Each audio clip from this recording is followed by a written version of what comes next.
चुड़ैल का बदला। एक छोटे से गांव में रहने वाले रवि और उसकी पत्नी सोनिया गांव के नई बस्ती में एक नया मकान खरीदते हैं।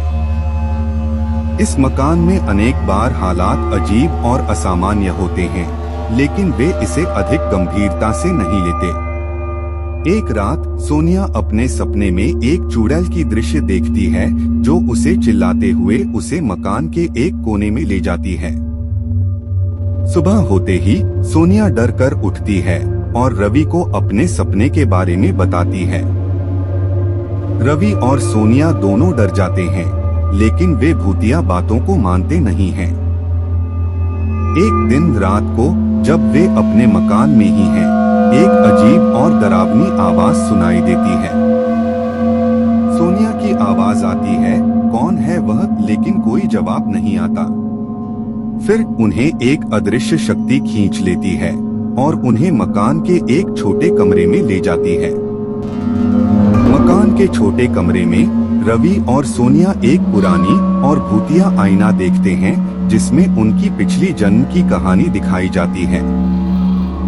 उन्हें यह जानकर चौंकना पड़ता है कि वह दोनों पिछले जन्म में चुड़ैल और उसके प्रेमी थे और चुड़ैल की मौत के बाद उनकी आत्मा अब भी उस मकान में रह रही है। अब रवि और सोनिया को अपने पिछले जन्म के पाप को सुधारने के लिए उस चुड़ैल से मुक्ति पानी होगी।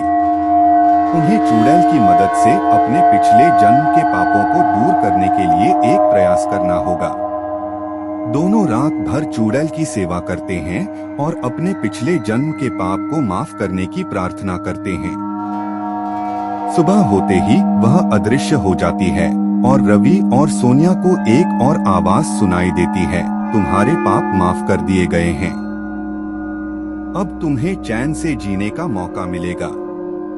रवि और सोनिया अब उस मकान में पूरी तरह से शांति और सुकून के साथ रहते हैं और वे जानते हैं कि वह चुड़ैल की मदद से उनके जीवन में एक नया आयाम आया है।